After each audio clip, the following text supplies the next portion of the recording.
네, 대통령실 취재하는 이정은 기자와 좀 더 얘기해 보겠습니다. 자, 이 기자 오늘 인사 발표했던 김대기 비서실장조차 예측하신 대로 이렇게 표현을 네. 했습니다. 그 정도로 사실상 내정 상태로 한 2달 이상 흘러왔는데 지명은 계속해서 미뤄져 왔지 않았습니까?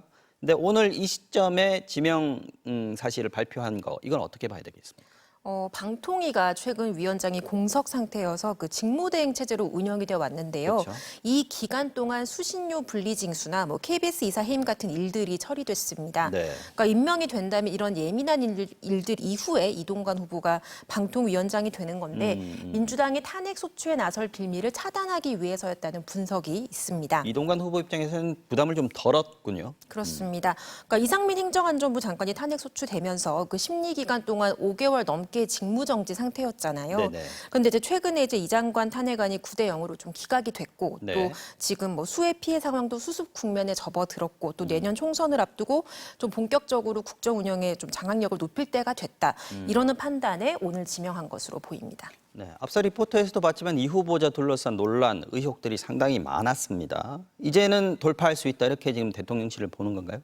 네, 아무래도 대중이 가장 민감한 건 학폭 논란일 텐데요. 네. 그 자녀 학폭 문제로 그 국가수사본부장에서 정순신 변호사가 낙마한 전례가 있기 때문에 사실 그렇죠. 이 부분은 상당히 고려가 된 것으로 알려져 있습니다.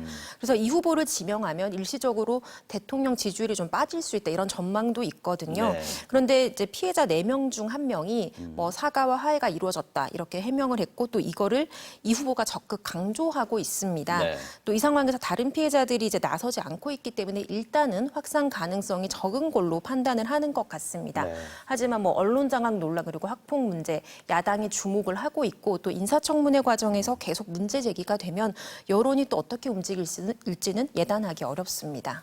자, 결국 이동관 이런 얘기가 있습니다. 지명 전부터 탄핵이 지금 언급될 정도로 야당에서요. 여론이나 야당 반대가 이전과 지금 비교할 수 없을 정도로 강한 상황인데 네. 윤 대통령이 이 부담스러운 인사를 강행을 했단 말이죠. 강행할 수밖에 없었던 이유 어디에 있을까요?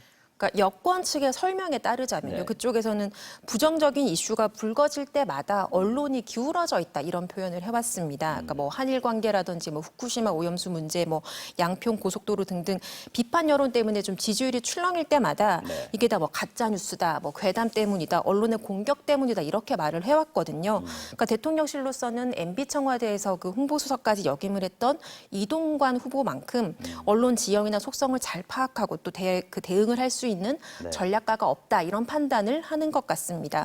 그래서 여권의 표현대로라면 운동장이 기울지 않게 만들 최적임자라고 할 수 있겠죠. 이 후보도 오늘 소감을 밝히면서 가짜 뉴스와의 전쟁을 가장 먼저 언급했고요. 또 네. 대통령실도 지명 사실을 공개하면서 윤석열 정부의 국정과제 추진할 적임자다 이렇게 설명했습니다. 네, 이정은 기자 잘 들었습니다.